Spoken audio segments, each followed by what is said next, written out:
I'm going to hit start recording here. Just give it 1 second. We are recording.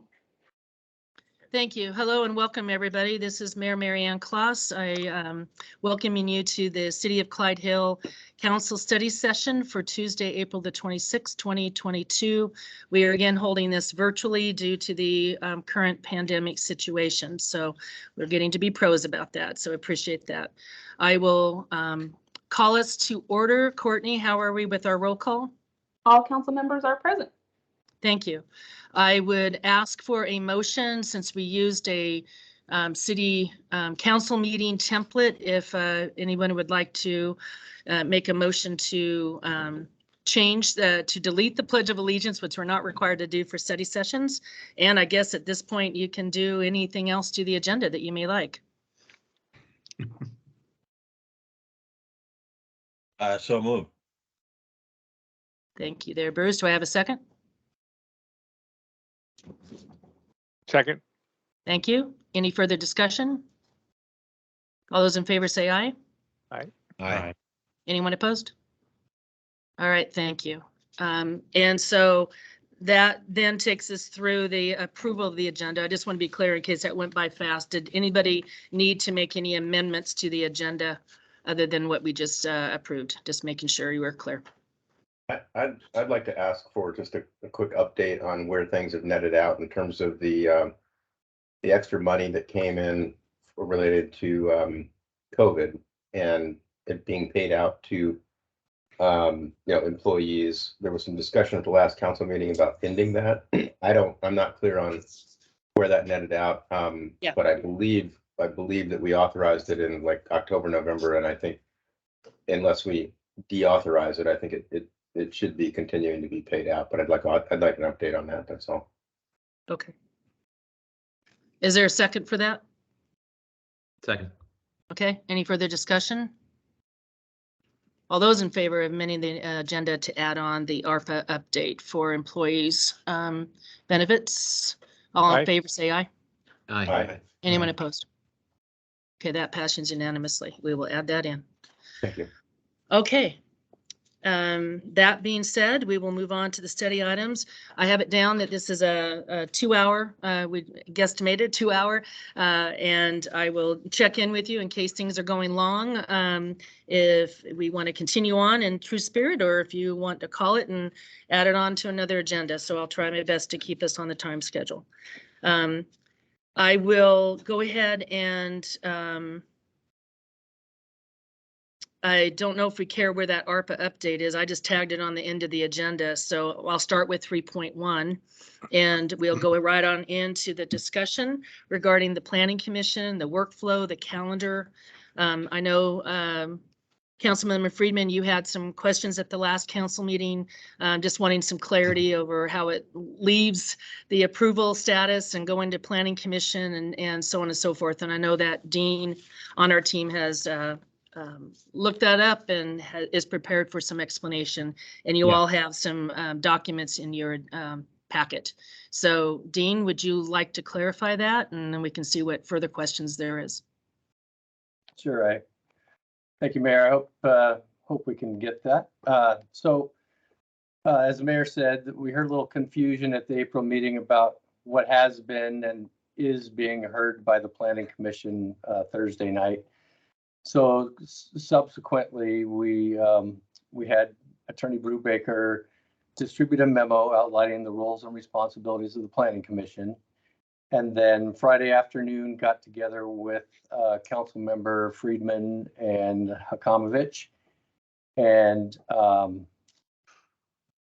we talked for, I don't know, hour and a half or so. And I believe that my two takeaways from that meeting on Friday were that that staff and council are in alignment as to the 5 land use code sections being heard by the Planning Commission on Thursday, because what is being presented is exactly what you referred to them back in November 9th.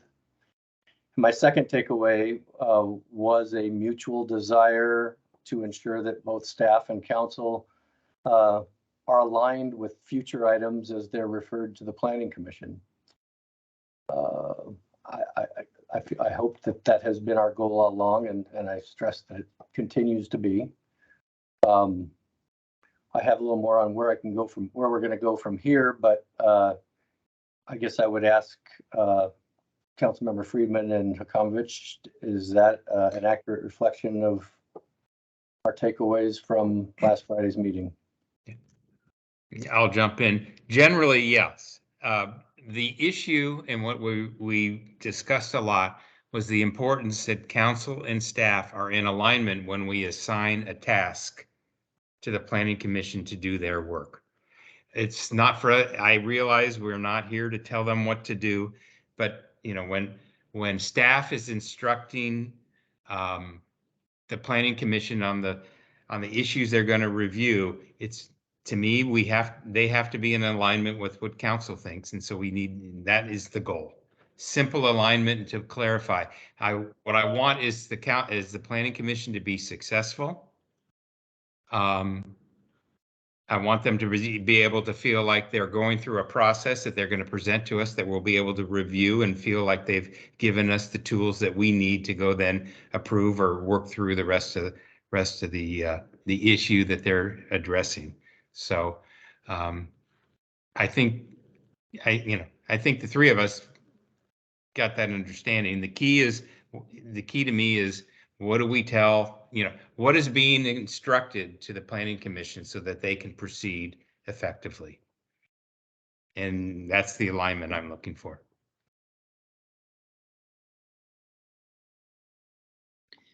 So with the documents that you, okay, I'm sorry, Councilmember Muramoto, question. Yeah, I just from a and maybe this is a Tom question, maybe this is just a general process question. I want to make sure because Marianne, you're the mayor. I want to make sure, and since you, I want to understand the roles and responsibility of the mayor. So from a policy perspective, I understand council wants to set policy and maybe some directives, but does that necessarily flow through the mayor and then to the administrator and then to the Planning Commission? Is that the right proper flow based on our ordinances? And that's not a loaded question. I just want to make sure we're following the right process here. Yeah, I think what we're all saying is that when we have an ordinance and it's up for revision, when it's up for revision or creation, if you will, the important part is to make sure that the city staff, our attorney, any other subject matter expert, that we've had the opportunity up front to be able to at least put those thoughts down. And whether I have a thought on the matter too, part of the city staff in that regard. And then obviously that's what we're all discussing and looking at and reading when it goes before city council, so that we have clarity and, as you say, get some alignment and being sure about what we're, in general, what we're talking about and what we're thinking we're going to do to be sending it off to the Planning Commission. So then they will do their work with additional, public hearing and getting their input and everything else that normally flows at that point. And then eventually, as you know, coming back to city council saying, this is the product, and then you guys are taking a look at that and making a decision if that's great and you approve it, or if you make a tweak. If it's a significant, substantial tweak, we need to start some of that public hearing stuff over, as you well know. But really, it's after which it does get approved, then it then becomes the administrative part, and that's my key role, right? Is to make sure that we're administrating to that new or that revised ordinance. Okay, sorry, I just want to make sure, because I know we're going to talk a lot more about this tonight, about I'll call it a separation. I don't know if that's the right word. I mean, I know that we can go up and talk to staff anytime, but at the end of the day, I want to make sure that our processes are clear, that we're staff, administrator, and where the direction and where the information channel flow is going, I guess. What's, and maybe process is overburdening, right? But I want to make sure that as a council, is it right or wrong to go to a staff specifically that may be tasking the planning commission in this case to say, hey, this is what we want? Is that out of bounds, or is that is that taken in a grain of salt? Or what I don't want to do is get in trouble here, I guess, right? With my opinion or my, in my point of view in terms of what staff should be doing and ultimately what planning commission should be doing. I understand the separation. I understand that very, very clearly, and I want to make sure that we have these lines of delineation. But I also want to make sure that we have a communication flow, and it's not clear to me how that communication flow goes in terms of our opinions. And maybe that's the root of the question. No, I think that's a great question, and I might ask our attorney maybe to specify just a little bit, because I think there's a difference with, if you will, I think in the memo, giving an opinion, a viewpoint, which is kind of what you and the rest of the council members are looking at, and then clear direction. As an outcome of this, I expect to see A, B, C, and then if planning commission goes through their process and gives you X, Y, Z, how did that happen? And so how much, if you will, direction or viewpoint does council members give so that that's clear, right, to the planning commission? So at least, if there's a divide in the road, they know which way to turn based on kind of where the views are being directed. So I don't know, Tom, if you wish to share more, and then I see Councilmember Dean Hakamovich's hand up. So this discussion is, first of all, within the context of comprehensive plan amendments and referring those to the Planning Commission. And under your code, the council refers the amendments that it wants to be reviewed. They confer among themselves in a meeting, and then they decide what they want to be looked at, and they tender that to the Planning Commission. And during that discussion, the mayor should feel free to participate to some degree in that discussion as you identify the issues you want to have reviewed. At that point, you have made your recommendation. Once you've made your recommendation, that specific recommendation should go to the Planning Commission as it was approved by the council. In that process, staff supports the Planning Commission. So the staff might provide supporting documents or other records along with the council's direction.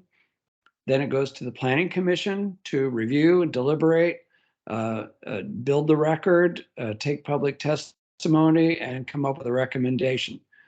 Now, if a council member wants to speak to the staff member that's supporting, or members that are, any member who's supporting the commission, as Councilmember Muramoto just referenced, you're, I believe, welcome to do that. The mayor might have want to put some safeguards on that so they can continue to do their job during the day. But you should bear in mind that when you, a council member, come speak to a staff member, you're not speaking with the full weight of the full council behind you. You're speaking as an individual council member.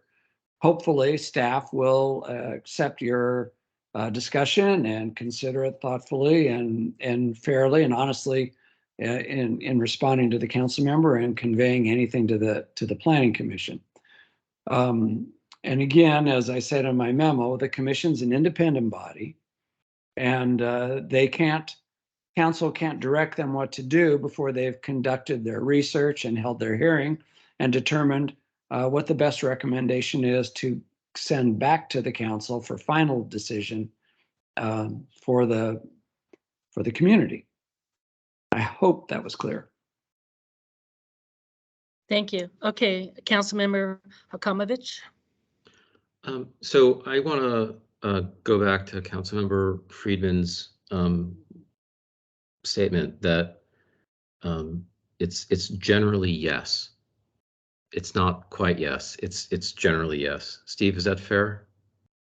Generally, yes, in terms of what we heard back from the city administrator. We had all this feedback. We spent a bunch of time talking, and what I want to do is try to get on, because I thought that the four of us, you, me, and the city administrator and the attorney, were on the same page. and I want to offer my understanding of that meeting, and I'd appreciate it if you could say if it was generally more. Well, Go ahead. yeah, I don't need to qualify what he said. I think I think we had an understanding at that point. Was not concerned about when we walked out of that meeting that we didn't agree with each other. So I guess generally, or yes is yes. Okay. So yeah. I what I want to do is really make sure that we're aligned, because it's not clear to me. My understanding, to reflect what the city attorney just said, is that the council can provide its written perspective on subjects when it refers a development regulation to the commission. So it's within council's power to write something and say, here's what we're thinking. The shape of that is not direction. The shape of that might be something like, at this time, in the absence of public input, here are our concerns and thoughts. And then they can go off and do their deliberation, and they can come back with whatever they want. But I think the concern, as I understood Councilmember Friedman's statements before, is that the guidance going to the Planning Commission right now, it's not always clear to the council what that guidance looks like. And we want to avoid surprises, and we'd like the guidance going to the commission to reflect one aligned statement from council and from the administration. That's what I think we're shooting for. If I can jump in to help clarify, and I'm sorry, Scott, I know you want to talk. There is a reason that these issues get referred to the Planning Commission to update. Yep. And the reason is, should be an understanding between the council and the staff as to why it's going there and what the issues are. Those issues in alignment amongst us would be provided to the Planning Commission, and then they go do their work and come back to us. It's obvious we had this problem last time when we did this last year on the flags, and that's the issue I'm trying to avoid. I want them to be successful and to get good information back from them that allows us to move forward. And that's really that's the purpose. So written perspective, I mean, it all comes out in the fact that it's decided to move forward. And at that point, I think it is not us telling them what to do, it's telling us where, giving, as I said, giving them perspective or making sure that we all agree on what the problem is they're out there to solve. Okay, so I agree with everything you said, and just to finish it, one way to approach this is for council to see the administration's proposed edits and guidance for the Planning Commission ahead of those documents going to the Planning Commission. Then, on seeing them, the council can either add its agreement or add any additional thoughts it has. Is that fair, Steve? Yeah, and I see, and Dean, the other Dean, is nodding, so he agrees. That was essentially the discussion we had the other day, right? Right, Dean? Dean's? Absolutely. Yeah, and the only other thing I'd add to it is I tried to show that at the November 9th meeting, all of the same documents are what we put most of those documents into the to tonight's agenda, and then we've also put them into the agenda for Thursday night for the Planning Commission. I believe that one of the documents did not have the red line edits, but it was the same thing that had been from the November meeting that was presented to you by, Mr. Solosky and the rest of the staff with the changes on those 5 sections of code. So there, our intent here was to I know in the meeting with 2 council members, I called it, we were looking for trying to get an easy win here. We tried to find some relatively easy things that we knew had some problems with them, and that we could handle relatively quickly. We ran them through staff, through legal. And we then brought them with all those edits to you guys. We talked about them.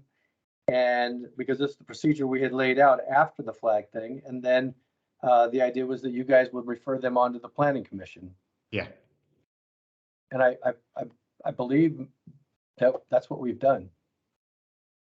With respect to the first 5, I think Yes, I get absolutely. what you did. Trial Okay. run, whatever you want to call it. This was, Yeah. yes, that was the intent. Okay, let me go to Councilmember Moore. Well, I would dispute a little bit, City Administrator Rolo's recounting of that, because I specifically asked a question about the 5, green highlighted sections.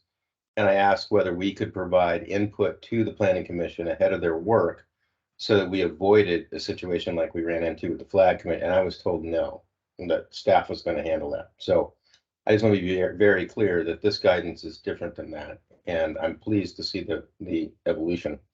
I have a couple of questions for City Attorney Brubaker with regard to your memo. And frankly, this is the best memo I've read from an attorney since I've been on the council here in Clyde Hill. So thank you. It's very clear.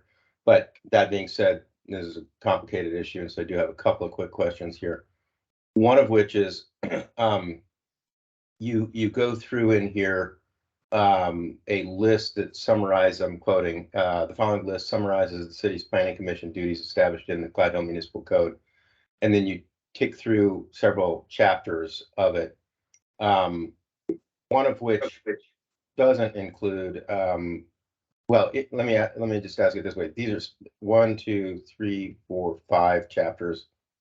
And then there's 1908, which seems like more of a kind of a catch-all, but those 5 that you quote, those are the specific areas where the planning commission has purview. Like, is everything else in chapter 17 up for sort of immediate changes by the city council, or am I misunderstanding that? I've only been on the job 2 weeks, so I can't claim to be an expert on the Clyde Hill Municipal Code yet. So I reviewed it as well as I could to determine where the planning commission was involved in decisions that as set forth in the code. So that's what I summarized there. The code is basically a series of municipal ordinances developed over time. So yes, the council can amend or take responsibility for other processes outlined in your code. And probably those are, unless they're delegated to staff or to a code inspector or some other person, yes, those will likely be up to the council. Okay. Well, I know for a fact that one of the sections that staff had identified as problematic and that the council, voted to have the planning commission take a look at is not listed among the 5 that you've listed that where they have purview, and it's specifically chapter 17.37. So I guess my just to drill down on this, is 17.37 subject to this whole comprehensive plan process that the planning commission weighs in on, or is it not? If you can't answer that in the call, that's okay. I have to look at the code, and I'm That's sorry, fine. I can get back to you, but I can't answer it right now. Okay.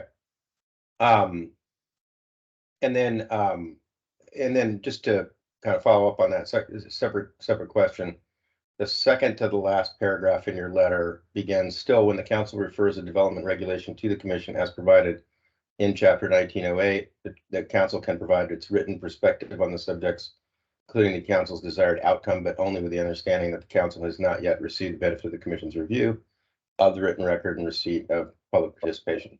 That's very clear, totally get it. That would imply, or more than imply, that we do have the right to give the planning commission written instructions, sort of section by section. And we've got these 5 or 6 that have already been identified by staff that we were told, no, you can't give any input to. I'm reading your memo as saying, yes, we can give input to it.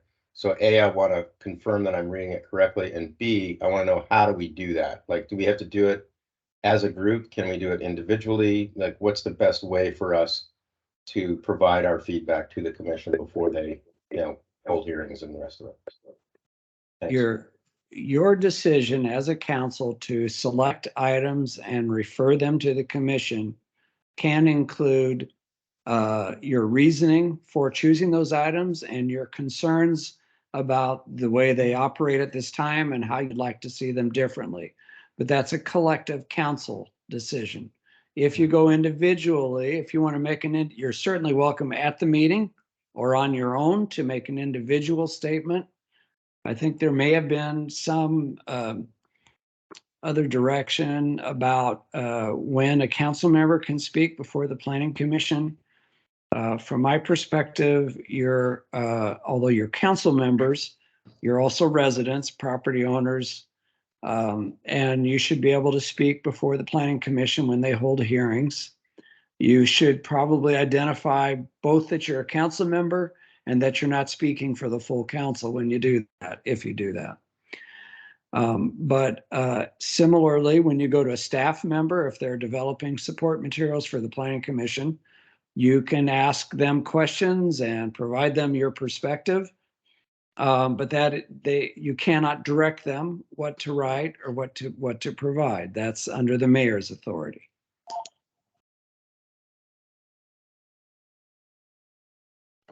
Just to follow that up, so if we were to have a discussion either tonight or at a future council meeting about, say, those 5 sections that we've referred to the planning commission, and we were to reach consensus, or we have a vote or whatever, and say, hey, planning commission, here's our feedback on what we're looking for coming out of this, that would be kosher as far as you're concerned, then we could do that. And obviously, if they bring us back something different, that's fine. They're entitled to do that. They have the authority to do that. But we're allowed to give them the guidance and say, this is kind of what we're looking for here, pending your input.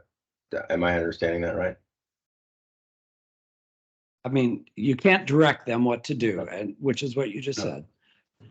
You can you collectively, as by vote or by agreement on the items you refer to the commission, can state what your concern is, what you feel like an appropriate solution is. Again, recognizing that the planning commission has to gather information, take public testimony, develop a record, and then make a recommendation back to you.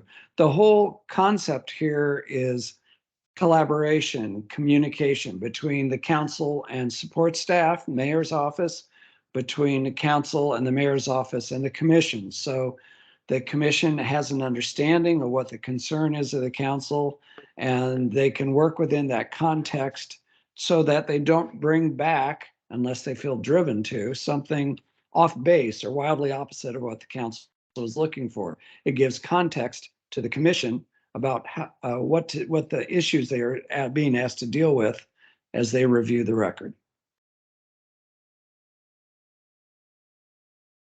It's a give and take process that is going to go through iterations, and it's going to start with the council. It's going to go to the commission. It's going to get support from staff and consultants, and then it will, and then the public, and then which all of you can monitor as it occurs, and then it will come back to you for a final decision.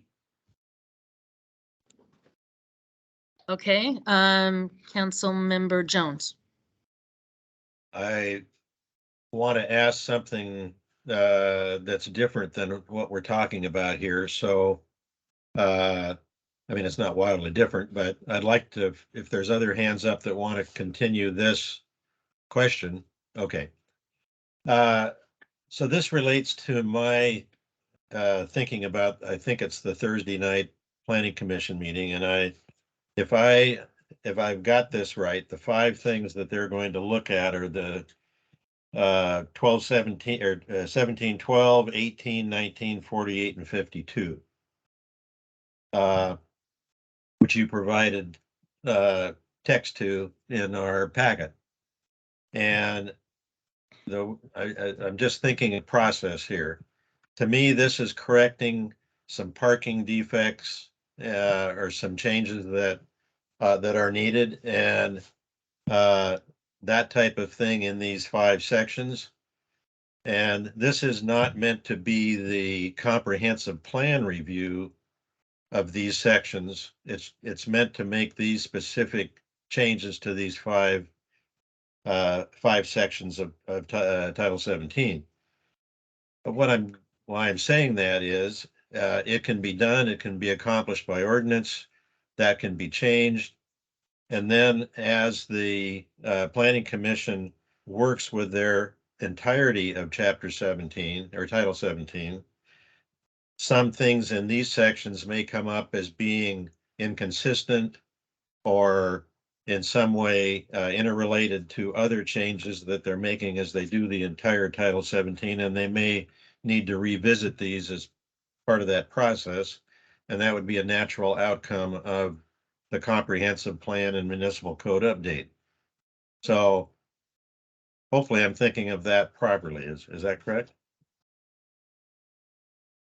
Sounds right to me, and I see Tom shaking his Yes. head or nodding Yes, his head as well. that's exactly right. It's a housekeeping step, as Dean Rolla said, or an interim step, and then you're going to take this very much big picture review afterwards, which may affect these provisions or others you've recently dealt with. Sure. And further than that, we could come up perhaps with some other Title 17 sections that we want to make an ordinance to change along with the comprehensive plan going on its own track. Because it's going to take 3 or 4 years, whatever it is, 3 years to do all of that. And we can make these changes as we see fit during that time in kind of a parallel process. Okay, that you validated my thinking. Thank you. I'm done. All righty. Councilmember Hakomovich. Thank you. I'm asking the city administrator, I sent you a one slide this morning, and I'm hoping you could put that up.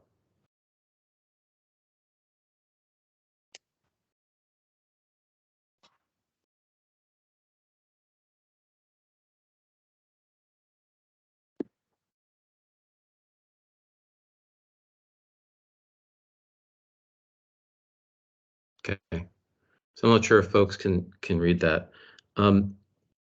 Following up on the memo from our city attorney, I took a closer look at Chapter 19, and on the right, there are a couple other parts of Chapter 19 I hadn't quite noticed before.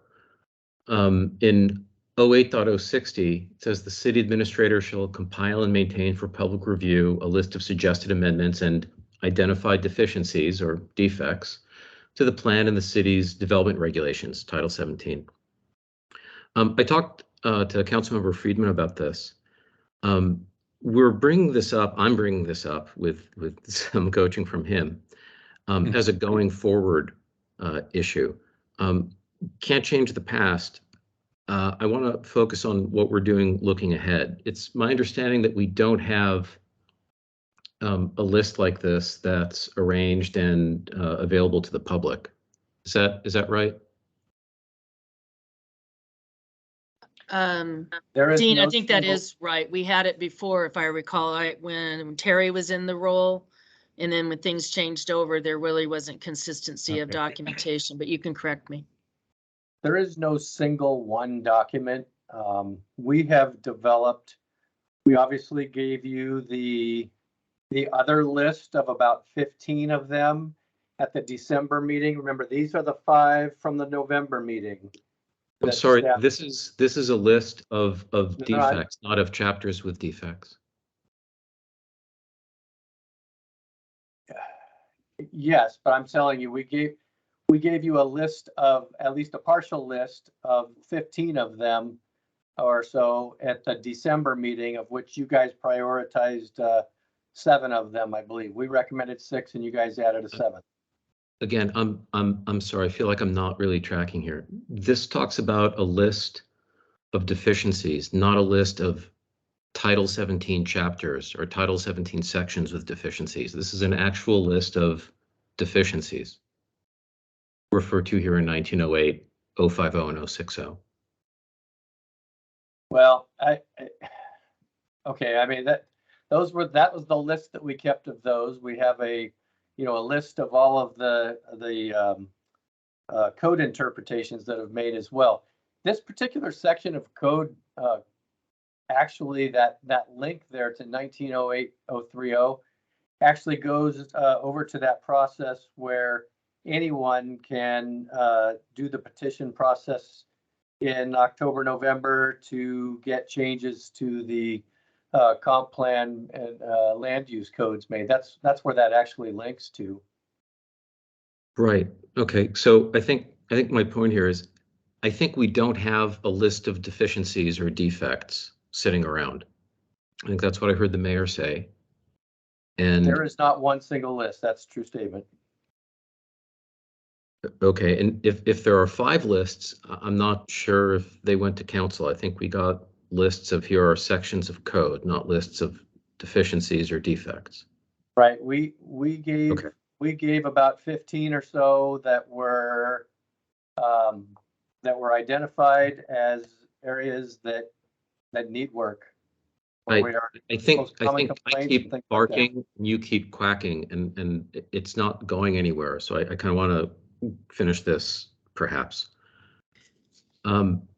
What So I this hear what you're saying. 19 says, I'm sorry, what this part of 19 says doesn't seem to be happening. And Right. so my suggestion is we should figure out what it would take for it to start happening, or we should get Right. feedback and we should change what this part of 19 says if the administration thinks this is wrong or can't do it. Is that fair? Okay, I think I see what you're asking. So like I said, that particular section just refers to if, I mean, the city uses it as well if we see something wrong. We used it in the flag one, I think it was, that actually used that. When you follow that link, it actually goes to that process for whereby people can say there's something wrong with our code.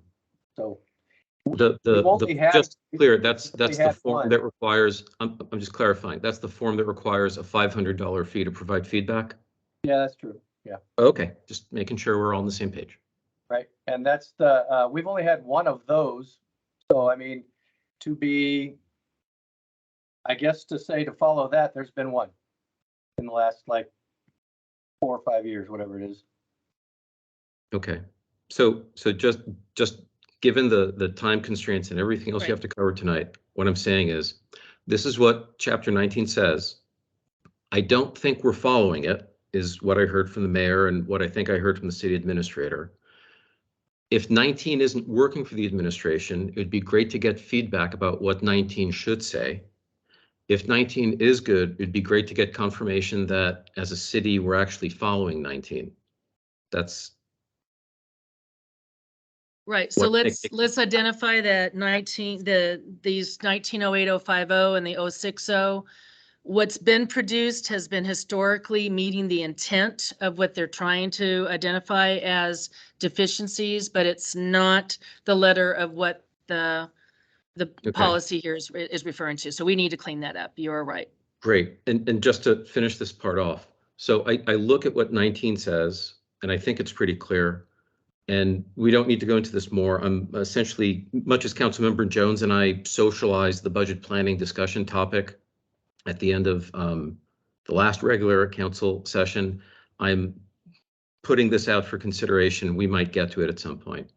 Okay. On the left is the beginning of the email from the mayor back in January.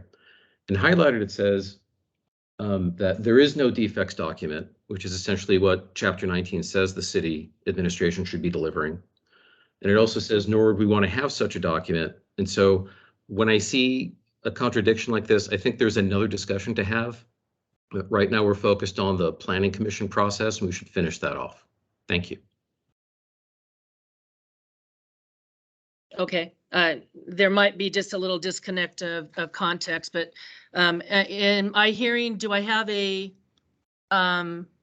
well, maybe we should make sure we're going to Tom and not, but I want to capture this as an agreement amongst council members so we can make sure we formally add that. So let me see here. Dean, your hand was up, so do you need to speak to this? And I want to go to Tom, and then I want to get the agreement from the rest of the council. Dean?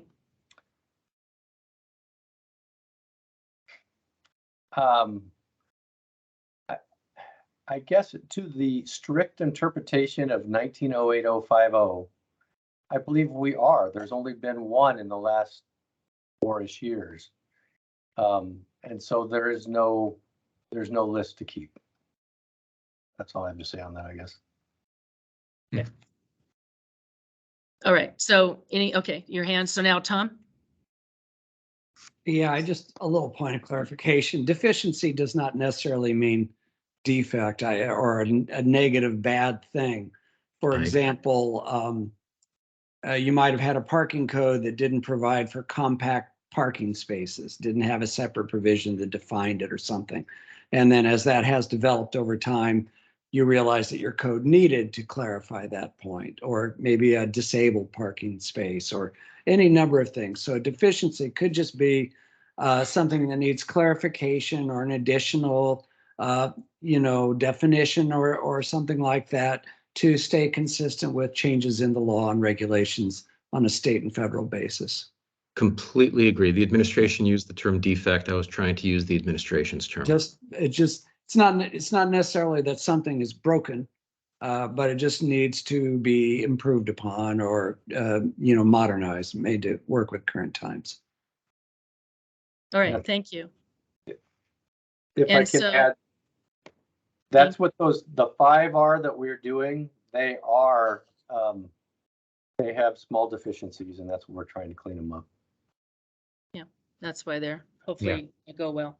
All right, so council members, the rest of you are, I'm seeing heads nod, but for the furthering discussion, we want to make sure that we're formally kind of putting this on a burner for later and further discussion around the 1908-050 and the 1908-060. Is that my understanding? I'm seeing Yes. Aye. everyone's heads nodding. Okay. Anyone have an issue beyond that? Okay. Let me go ahead and go to Councilmember Moore. Thank you. I'm still confused because my takeaway from a couple of these meetings in the past was that the council had no opportunity to provide input on any of Title 17 outside of this process, and that we were not allowed to give input up front to the Planning Commission. This meeting so far feels like a complete and utter reversal of that previous guidance. And while I'm happy to hear that, I'm also confused as to why we got different guidance a few months ago, but that's not, getting where I'm coming from. I really want to know, like, specifically what the council can change with regard to the municipal code of Clyde Hill without going through the Planning Commission. In other words, it was represented in these meetings. My takeaway was, well, because of Title 19, we can't change Title 17 at all without going through the comprehensive review and the Planning Commission doing their work, blah, blah, blah. And the council is not allowed to give input. I'm hearing something completely different tonight. So we don't need to rehash the fact that we can now give input, because I think that's pretty well established. But I am curious, as to why we were told we can't change specific components of Title 17 without running it all the way through the Planning Commission in a 2-year process, because that was clearly what we were told. And is that correct or is that incorrect? And maybe that's my question is for the city attorney. And again, out of respect to the fact that you just started, if you need to go off and study that, Mr. Brubaker, that's completely fine with me. But I mean, we were told, like, absolutely not. And these defective ones, you can't even give input on that either. So, like, what is the truth here? And is the comprehensive plan process only going to apply to the sections of the code where the Planning Commission is specifically referred to? Or is it much broader than that? Because that was my impression previously, that it was like everything in Title 17. Doesn't sound like that's actually the case. I just want to try to clarify that. Yeah, Go ahead, Tom. I'll have to look at your code and do my best to answer this. It's going to, the specific facts of the issues in front of you are going to change when the Planning Commission needs to be involved and when it doesn't. But I'll do my best to give you an answer to that. when you do the major comprehensive plan update, though, which is what you're talking about with the broader change to Title 17, by state law, you are going to need to go to your planning agency, and you're going to have public hearings and a very thoughtful update. I think it's every 6 years. It could be even longer. So I'll do my best to answer your question. Okay, great. Dean R. So I want to be clear. I'm sharing the November 9th meeting, the agenda. And right here, 9.1, we did a public hearing on these same 5 items. And these have I believe all or most of the changes that are in there are in these documents. We had the public hearing, and then we did a motion to refer these to the Planning Commission. At the time that a motion's made and seconded it, then we opened things up for discussion for council. And that is the opportunity for council to say, for council's input to change any direction as it's going to go before it goes off to the Planning Commission. So I don't feel like, I feel like we have tried to follow the proper process here specifically for these 5 areas that they're undertaking on Thursday night. Public hearing and a unanimous decision of the council to, I don't remember exactly what discussion you guys had on it. I don't remember the exact questions, but I do remember that Rich gave a presentation on these items, and that we were unanimously in favor of sending these to the commission. So I don't know how else we're supposed to get council's direction. That is the time for council to speak up if we haven't already before we get to this stage. All right. Thank you. Councilmember Akamovich. I want to bring to the council's attention something from Bellevue Planning Commission, Bellevue City Council, Bellevue Planning Commission interaction. And this is courtesy to the city attorney. It turns out that City of Bellevue has a formal council liaison to their planning commission in order to help communication and good outcomes happen. Clearly, it's not to direct any outcomes, just to stand up and down on that point a few more times. It's not a directive role, but it is a liaison. This is something that Councilmember Friedman and I talked about in our conversation with the city attorney. I don't know if that is something of interest to the city council. We could, at least in theory, put in the ordinances that there is a council commission liaison, and that might help on this front.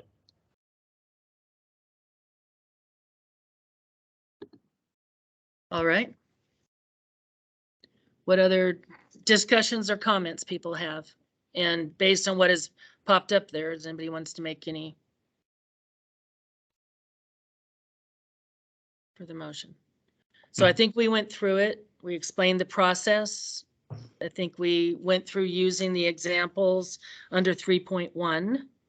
I think we have clarity that we wish for and expect to have alignment so that there's no surprises. And I think our attorney has given some good clarification on a point of view, a perspective, guidelines versus directing, which of course I think we're clear on that we should not do.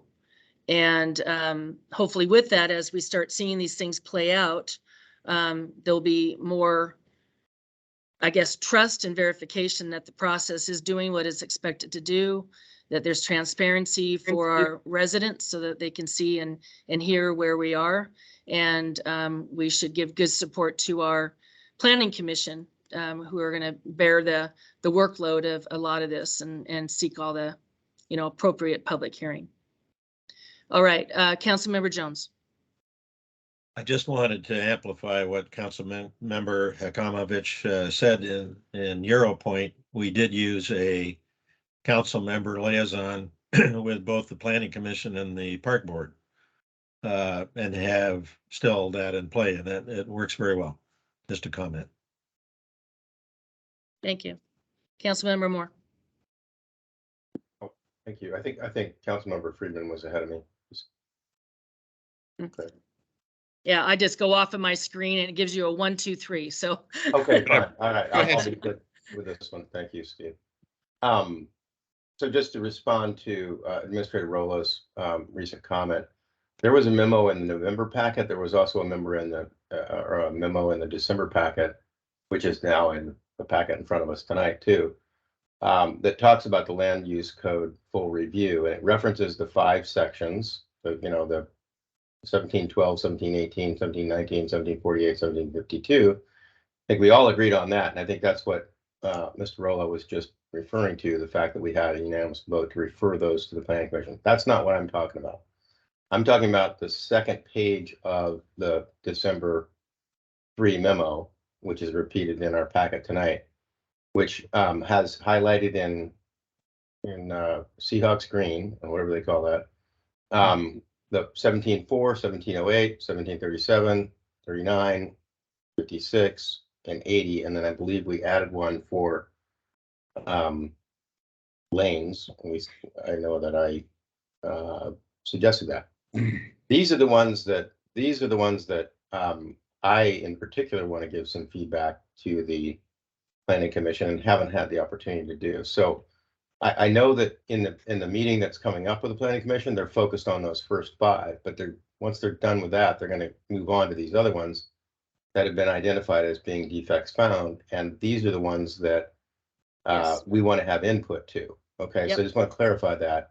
Yep. And then just again to reiterate my point, I do want to have the opinion from the city attorney as to whether or not the council can act with or without the Planning Commission's input on any of these of the identified ones here, inclusive of lanes, which I don't think is called out on here. But I just want to understand that better. But I already made that request. But I just wanted to clarify that. Thank you. We have not yet really begun to do this work, but to identify what they are, and then you have a lot more coming back at you for sure. Councilmember Friedman. Actually, Councilmember Moore stole my thunder. That was really my in general. But these codes in green, these are a lot more complex, have a lot more issues, and a lot more comments from council. And I don't have a problem with what I'm seeing on the first 5. It's really what are we going to see in the next ones that reflect our perspective, the perspective that we are offering. And so to me, that's the issue. And I understand what staff is interested. I feel comfortable that the city administrator and his team are going to provide us with that information. I'm ready to proceed on it. And I get that we'll start to see that. So my view is these are the ones that are going to be a lot more complex. And we don't, and they're not just fixes like some of these the original ones, the first 5 are generally doing. There's more to it than that. So that's my only comment there. Yep. Understand. Let me see. Dean R. and then the other Dean. Yep, I just want to reiterate what the mayor said. We haven't started working on those yet. That's why you haven't had the opportunity to provide input. You will. We just haven't got there yet. Yeah. Okay. That's it. The beauty of it too is that we now have a city attorney defined. We now have the Blue Line Group planning coordinator now on board. So we have all the key players there to help with the city staff to get some of those originating thoughts and red lines going, so that just like the November process with those originating 5 or 6, we're going to be able then to be able to provide that as we start working on these Seahawk green ones. So it's coming. You're right. Councilmember Hakomovich. So I just want to clarify the time scheme here. So the administration will do the work and put it into a regular council packet, and then the council will be able to see both the edits and any guidance for the Planning Commission. And then during the city council meeting, that's when we have our opportunity to say, here's our feedback? So the short answer is yes. As I recall from our meeting on Friday, we Mhm. even threw around the idea of having another two-person committee, ad hoc or what have you, or standing, whatever, on going through these as we go through them for input.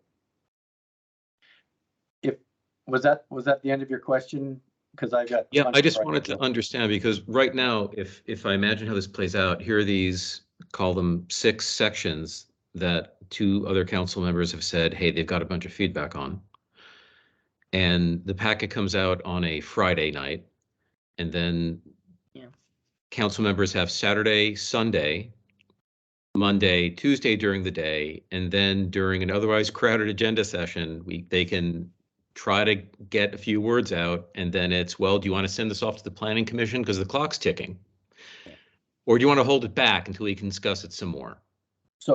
So I don't believe you're not going to get 7 of these at a time. You're probably going to get 1 at a time, right? I don't know. That's why I'm asking. Okay, that's fine. So where I wanted to go, the last part of my beginning talk from the beginning of this is basically, where do we go from here? And so if everything goes according to plan at the May council meeting, you should get what we've been calling the 3 parallel processes that we're embarking on. We've got the comprehensive plan, we've got the land use code. There's the selected sections that we have, but there's also some that is stuff that we're going to want to get out in front of based on recent legislation that could have to do with some form of housing. So, and then the third item is the miscellaneous bubble and process, which would involve things like the development agreement, quasi-judicial items, etc. So those are the 3 parallel processes, and we plan to present those to you at the May meeting. And as far as, and call that the comprehensive plan piece of it's going to be a comp plan kickoff, where you're going to get, you'll get the public participation plan that the planning commission is going to take a look at on Thursday night. There'll be a handful of task orders. There'll be a Gantt chart that kind of outlines the whole process. Blue Line should be there, and somewhere between probably Blue Line and John will be presenting that whole thing. But that's the big item that we have on plan for the May agenda. Okay, good. All right, Councilmember Moore. Oh, you're on mute. Thank you. I'd just like to point out there's a document, a memo linked in here that references the administration feedback on the process. So this is the last link under 3.1 here, and contains an excerpt of the mayor's email of January 15th, essentially shooting down the 2-person committee that we established at the January meeting between Councilmember Muramoto and myself to provide input onto the Title 17 sections that were going to be reviewed. And this just basically says, no, you can't do that. You know, we're out of order. So I just want to be really clear that this is basically being rescinded at this point, that this email has no effect anymore. And what I just heard Administrator Rolla say is that at the May meeting, May council meeting, we're going to have the opportunity to provide input and kind of collectively put our feedback together to provide to the council, to the planning commission on the defective sections, you know, so-called defective sections. Is that right? Am I understanding that right? I feel like that's putting words in my mouth. Her email had to do with politically engineering the process, and we're trying to put forth guidance that will come from us. You guys will play in, and that will be done in such a way that we say that we want to look at a section of the code, and there might be a series of suggestions or concerns that council has, such as let's just play fence heights or something like that. Definitions of fences, different things. Could you take a look at that? They may be too high, they may be too low, but general things that the planning commission in their role can get public feedback as to what the public thinks these things should be. Okay. We could Mr. certainly. Rolla, I'd like to stop you right there because what I'm talking about is not that. What I'm talking about is the fact that the council voted in the January meeting to create a two-person subcommittee of myself and Councilman Muramoto to specifically look into the green highlighted sections and to gather the council's feedback to provide to the broader, or that he and I would work on brainstorming this and then provide it to the broader council with the intent of providing guidance to the planning commission. We were told, and this memo makes very clear, that we were accused of political engineering. We were told you can't do that, even though the council had already voted to create this subcommittee. So all I'm trying to Councilmember do Moore, just to clarify that, clarify I the think record. I think we got good clarification because the perception of the discussion was to go in and be very surgical. I think we even used that term in those meetings to say exactly what we wanted and what we didn't want, versus I think what we got good clarity on with our attorney's help. And no, you can't be that directive, which is what my intent around that memo was. But then we're getting good clarity here about what then is the role around providing guidelines and perspective and the general recommendations and suggestions. Well, Mayor, your memo preempted Councilman Muramoto and I from actually doing the work that the council had authorized us to do. So you prejudged what we were going to come back with. We hadn't even come back with anything at that point. All we said was we were going to look into those things. So I don't need to say anything more. I just don't want to have let's don't go any further. I think we're fair on the process. Point of order. Thank you. State your point. Be good if only one person spoke at a time. Thank you. Points well taken. I'm done. Thank you. Thank you. Councilmember Hakomovich, you had your hand up still. We move on. Okay, great. All right, I think we had some good discussion. Everyone, it's been a little over an hour on that, but I think it was useful and important. And I think we have some good takeaways and we'll keep each other honest to the process on that. So I'd like for us to go ahead and move on to 3.2, if that would be okay. And this one here is talking about the council rules and procedures, the good work that council members Jones and Hakomovich are working on. Gentlemen, take it away. Okay, I get to be the spokesperson at this point for this piece, and we have spent quite a bit of time on this. We realigned our thinking. We originally had 6 other sections, and we selected these 7 to be our first guinea pig here with council to see how we worked through these. Since we're just a little over an hour into, I guess, our 2-hour session, I don't know that we need to move these around. At this point, we were going to maybe start out with a couple later in the sequence, but I think we could go right through them in the order that they are there. We've got time to do that. Hopefully you've had an opportunity to read what we provided. There, in most cases, is language that we have suggested should be included for these 7 sections at the beginning, and then some context framing text following that can help provide some of the input that we use to come up with that. And I think we're ready to start through that. We could do 3.8, which is the first item, remote participation at council meetings. We picked these because we think there may be, unlike the material we provided at the last council meeting, these may have input and discussion that would be useful for council to participate in, and that's why these are different than what we did before. But we have text there for 3.8. We had one suggestion by administration that we should, if we have remote participation, that video should be on for that. That it might be important to be able to view the speaker and get body language and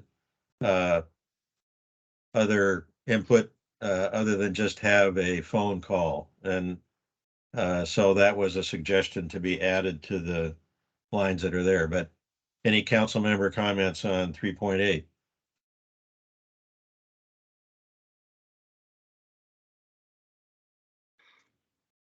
Okay, I guess hearing none. 3.8. Well, hang on. One Yeah. clarification, is 4 people a quorum? And if I remember, council, I thought a quorum was 3. Should be 3. We're, okay, so were you looking down in the Medina text? Right. The I'm Medina looking text at is the the memo Medina that was text. included in here, 3.8. Right. Remote, Sorry. 5.8A, at least 4 Right. council members. Scott, Yeah, up above at 3.8 in italics says remote meetings are our new norm. That's our guidance. The 3 sentences, those 3 paragraphs are what we're suggesting. Council members may participate, blah, blah, blah. oh, Then it I says see. Medina's Okay, text. got it. Medina's text, 5.8, has all this other stuff, including 4, because they've got a bigger council. So And this is 7. an Okay, example got of it. providing Thank you. context. Thanks for clarification. Yeah. Thank you. Attorney Brubaker? Sorry, I don't want to get in the middle of this discussion, but the state legislature has recently passed some amendments to the Open Public Meetings Act. They take effect, I think, June 9th. So I just wanted to let you know I'll need to look at what you guys have prepared and compare it to the new law just to make sure it's all aligned. Outstanding. Right. Thank And what, and that goes through all of this, of course. Okay, with that input then, let's move on to the next section 2.7. Can I take a try at something here? Oh, sure. Sure. So if you look at the text immediately under where it says 2.7, it starts with council members shall act, and it has some red in there, exactly what's up on the screen.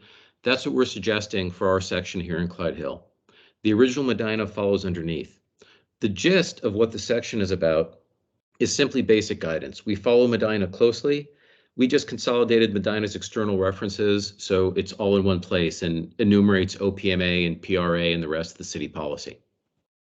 So again, this is another example of what I think Councilmember Jones and I thought of as somewhat cut and dry items.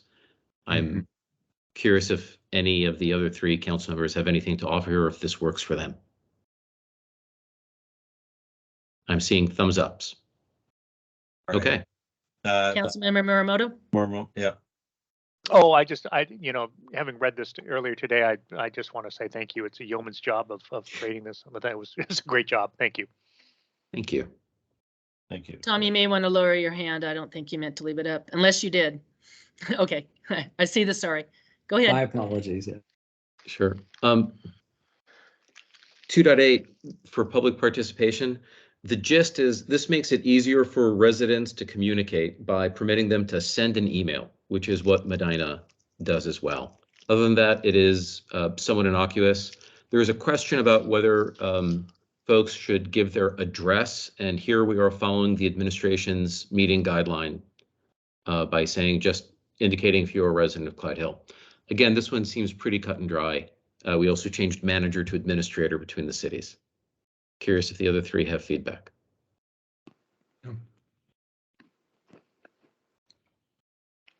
Okay. 3.4 discussion limits is even shorter and theoretically clearer than anything else we've put on this page. Right. Going once. Going twice, sold. Right. So All right. the more exciting bits. This should say we suggest that we just repeat the text of the state code here. There are minor edits. We removed or deputy mayor since Clyde Hill doesn't have a deputy mayor. There's a minor point, which is what the section title should be, if should keep Medina's or just change it to the title of the RCW. If anyone has an opinion, you're very welcome to. A discussion to have here is what is the role of the mayor and administration in the process of selecting the mayor pro tem? I think that's an interesting discussion. And I will open it up.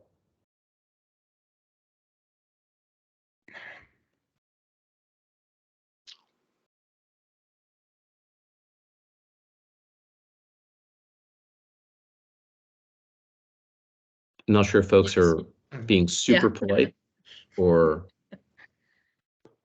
I think your question here is, or a question is, how does this process work? Does it happen in a council session? Or do people raise their hand ahead of time and say they're interested, or what's Yeah. the process behind this? Right, and I think I'm looking to other council members. The question I asked administration when we met with them was how much conversation there was before the January meeting in selecting the mayor pro tem.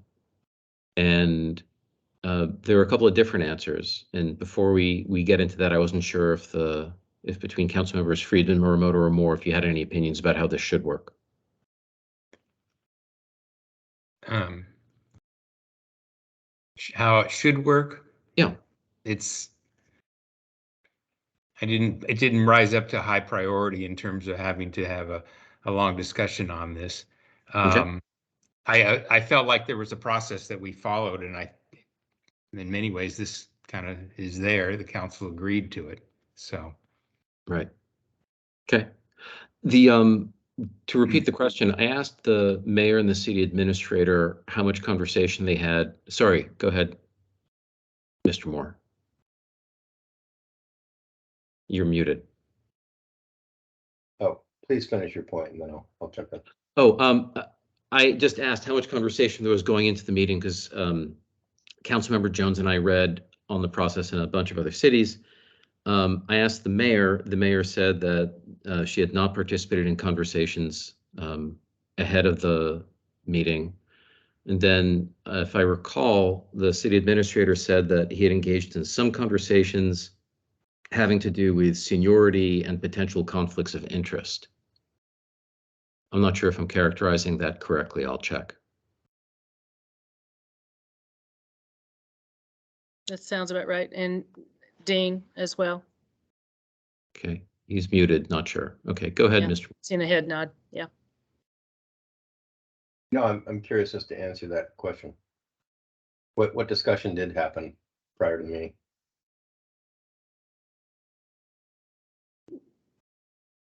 There was discussions, go ahead, Dean, with that, but clarifying, there were some questions, I think, like with Councilmember Muramoto, what does it mean? What's roles and responsibilities? Just so that there's clarification about what's expected. And I think when Dean was doing his one-on-ones, there was opportunities to clarify further and seeing amongst the team there, if there was any thoughts as to anyone who's stepping forward or anybody having further questions, so that when we came to the on this agenda item at the city council member, there would have been some pre-thought by individuals, or at least somebody that may want to nominate another individual, so that would be ready to go. Is there a policy regarding seniority? No. Okay. It could be, it's your guys' decision. The intention is that we put it on the agenda and Okay. you guys can make a decision. Is there a concern around conflicts of interest? It would be up to you guys as you, in your discussion point, what would be important or not important as far as who you'd want to represent as mayor pro tem in the event that I am unable to perform my roles and responsibilities. I would think seniority, I would think any conflicts of interest would be something you'd consider. Out of respect to understanding what already happened so we can encode things appropriately, I'll ask the city administrator what the conversations around seniority and conflict of interest were so we can capture it for the process here. The mayor nailed it. I mean, I told her what I was, I talked to each of the council members about it to see who had interest in it, and went from there. Okay. I don't think that answered the question. I want to know what the discussion was with Councilmember Muramoto prior to his nomination and election by the rest of the council. If there was a conversation with him prior to that meeting, I'd like to know what the nature of that was, and I definitely want to hear about the concerns that Administrator Rolla may have expressed about conflicts of interest among council members. So please, for the record, please clarify those. I don't recall the exact conversation. Hello, echo. But I know we started with, like I said, it seemed common sense on seniority and if there were any potentials for conflicts of interest. Did you identify anybody as having potential conflict of interest in serving as the mayor pro tem? I would say that we had items that we have talked about in executive session that would preclude me from answering that question. With regard to seniority, elucidate us on that one a little bit. What do you mean by seniority? Seniority on Council members? Yes. So length of service on the council? Sure. And what would be the what would be the seniority based on length of service on the council? Right now, you're the longest serving. Mm-hmm. So that was a factor, but I wasn't asked. Not that I care, but you guys just said that was a factor. I'm the longest serving council member. I wasn't asked whether I wanted to do it. You're refusing to answer the question about conflicts of interest. Okay, so let me just make. If you want to go into executive session, I'll do that. You don't need to go into executive session. That's nonsense. So let me just say two things. One, I'm very happy that Councilman Muramoto is the mayor pro tem. I supported it. I have absolutely no problem with that. My second comment is, I think you guys violated the Open Public Meetings Act by the way that you did that. And this is not the first time it's happened in Clyde Hill, where a backdoor deal gets cut and people kind of get, hey, give us a head nod. Is this okay? You know, if we appoint somebody to blah, blah, blah, are you going to object? And then everything kind of cooked before we come into a public session. And that's not how it's supposed to work. So I just want to make that point. Again, I have absolutely no hesitation about supporting Councilman Muramoto as the mayor pro tem, but I just want to be real clear. You don't get to go back and change the record. You guys said, oh, conflicts of interest, seniority, or length of service. Clearly, you ignored length of service, or somebody would have asked me if I was interested in it. And as far as conflicts of interest, I mean, hand waving about, executive session is nonsense as far as I'm concerned. Okay, it actually is very important, and so we'll acknowledge that element. Let's get back here to section, where are we? 1.4. And what more feedback then, gentlemen, do you need here? Do you want to put some criteria, I guess criteria or guidelines for consideration? Would that be Thanks. helpful or not? So right now, the text is just the RCW, and I'm looking at the other three council members. This is what it says flat out. I think that there's no issue with what is currently here. Is that fair? I'm just looking for head nods, as unofficial as that might be. Heads are nodding. Okay.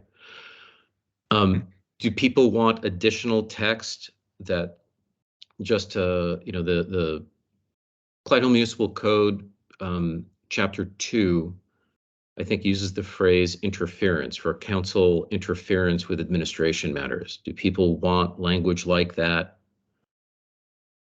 here around interference in council matters? Is that too much? Is there something in the middle people are looking for? Mm-hmm. Steve? No, I'd like to just keep it nice and simple. Okay, Kim? And the RCW is simple. Sorry, go ahead. Attorney Brubaker? My apologies. I just wanted to point out that the phrase from the RCW where it says or periodically is meant to be an alternative to biannually. If this is the actual language you're proposing, I would scratch or periodically. And Done. then it would happen once every 2 years. Or you could make it once every year, whatever you want to do. Thank you. All right. With that, we might move on to 2.4 council executive sessions. We're going to change the term mayor from Medina's to the presiding officer for a variety of reasons. It also allows that with prior authorization of a majority of the council, that items that were discussed in executive session can be discussed outside of an executive session. There's no specifics on how that's done. I might ask the city attorney if there's a typical way that this is done. Does one enter executive session to discuss what can be taken out of it? How is this supposed to happen? Well, you can only have executive session for the purposes enlisted in the OPMA, Open Public Meetings Act.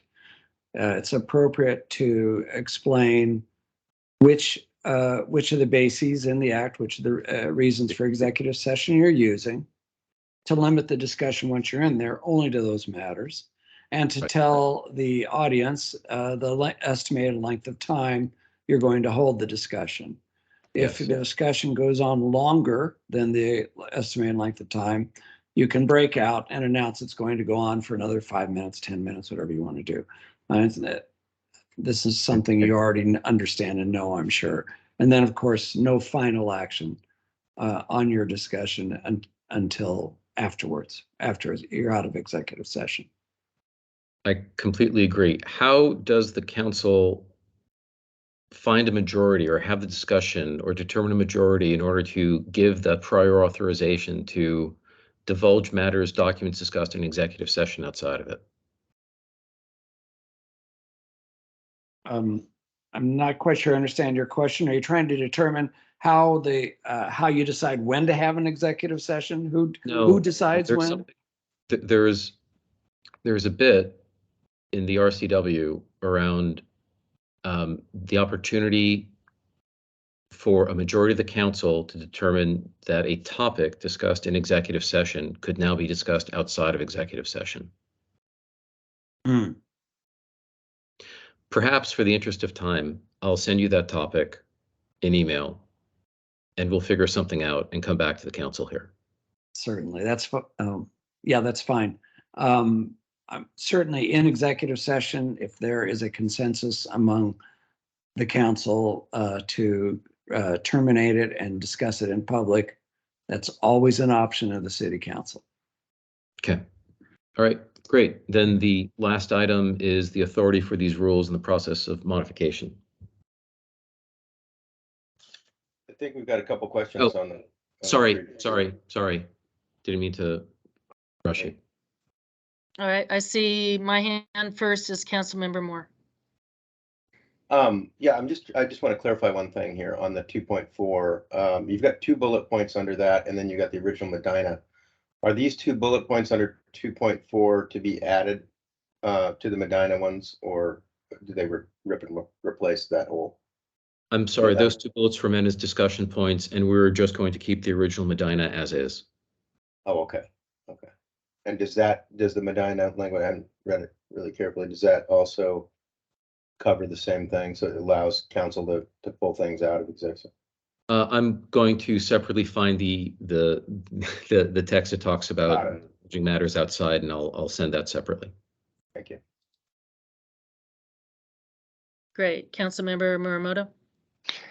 Yeah, I guess I have a question for the city attorney, and that is within executive session, I understand that we cannot pass any motions, but can we as a council have a discussion about should we consider this in an open in open meetings, or is that a violation? And then to bring it, to say, I think this is a good topic for the public to hear. I would like to consider bringing it forward, and then when we get back to session, saying, move to open the discussion up of this one topic, 1 or 2 topics or whatever it is from the executive session, and if the council votes no, so be it. If the council votes yes, then we can have a discussion point. I guess I don't want to make this too hard, but I understand the points being made.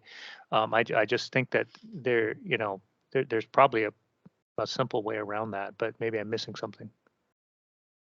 Well, I'll try to answer that question. The reasons for executive session in the state laws are to protect the city from unnecessary risk, essentially. You don't want, for example, to discuss a litigation strategy in open session where the opponent on the other side of the table will know what your thinking is. You don't want to discuss the price for which you might buy or sell property or enter into a lease, the maximum price or the minimum price, because you're providing the opposite side information on your thinking, your strategy. So, and then think matters affecting national security, not likely to come up in Clyde Hill. But again, you don't want to take more risk. So, yes, it's possible you might want to discuss something in open session after you've had the executive session, go into some detail. It should be done cautiously so you don't increase the risk of liability to the city, either financially or in a litigation sense. So I don't know if that answers your question, but that's the best I can do, I guess. Alrighty, Councilmember Hakomovich. So I want to suggest the following scenario. The council goes into executive session with the mayor and associated people. There's a conversation. We exit the executive session. The next day, two people who were in the executive session go off and have a conversation, say, I really don't know why that was an executive session. That just doesn't make sense to me. Now, they would like to bring up the idea of saying, we would like to take this topic that we discussed yesterday, and now that we've slept on it, that didn't make sense to have an executive session. In fact, we feel kind of concerned that we might be violating the OPMA, because even though we said we went into this executive session to discuss potential litigation, when we looked at the actual matter, there was no potential litigation. We just didn't see that afterward. What are the steps for the council to say, oops, we actually want to have this discussion in public? I would say first thing you should do is bring it up with the city attorney to determine if it was or was not appropriate for executive session. If it was appropriate for executive session, it probably should stay in executive session. If it wasn't, and hopefully I'll be monitoring that with you when you go into executive session, because sometimes discussions on a topic that is subject to executive session strays to a topic that is not subject to executive session. And I will do my best to keep you on task. And in the event, though, something like that happens, then I think you could just put it on the agenda for the next meeting and discuss it in open session. Okay, that's great guidance. I think that the process is to seek out the city attorney. I'll do my best. No, I think it's a fine process. I'm just what I'm trying to work for. All right, is there anything else on 2.4? Okay, so last, another at least theoretically non-contentious item, which is the authority for these rules. The bit in italics just explains where we got them from, and the rest is pretty much a copy paste from Woodland.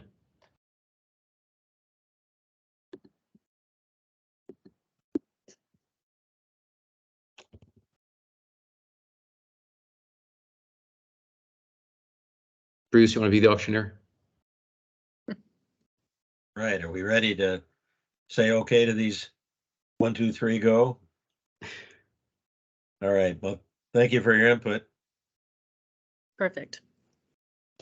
All right, nicely done. And I know that we will continue the journey on this. So looking forward to the next set. Thank you very much. Section 3.3 is a discussion regarding Title II. Okay. You have the packet in there. And gentlemen, do you want to take that away? It says council members Jones and Hakamanovich. I'm going to try to distill what I think I've heard from you. Is that fair, Bruce? Okay. So on the one hand, the city's made progress on bringing its practices more into keeping with other cities. For example, moving to the use of a hearing examiner in 2018. We think this topic is one of those things. Looking across what other cities do, council confirmation seems like a standard practice at this time. Changing Clyde Hill's municipal code to bring it up to date is a basic responsibility of the council. On the other hand, working together is just good business practice. We've just seen the benefits of working together in action in hiring the city's new attorney. We just discussed it in the context of the Planning Commission. We will continue to work together on code enforcement, at the very least as part of updating Title 17 section on enforcement. When administration and council are aligned, this confirmation is a formality.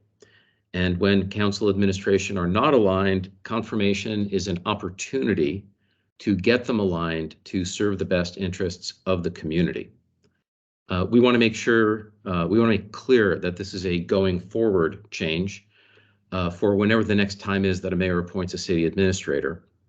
And with that, I'd like to open the discussion on the topic to see if a consensus emerges about what our practice here should be. Fair? Good. Thank you.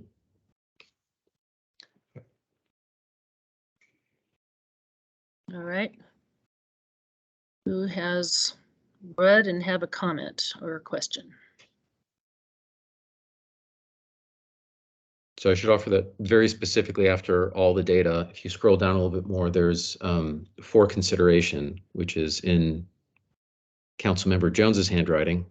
I know it looks like Arial, but it's actually his handwriting. Just scroll down a bit more. Yep. A little up and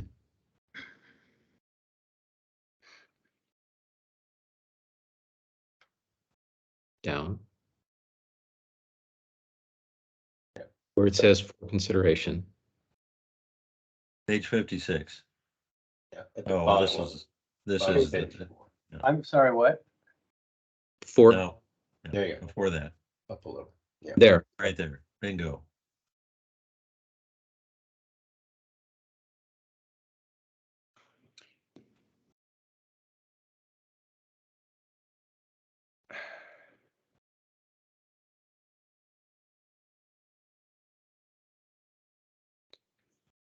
You should just go ahead. Want me to go ahead? I have a question. Go ahead, Councilmember No. Frieden. Thank you. How is this different than the process we followed in selecting the current city administrator? 180 degrees different.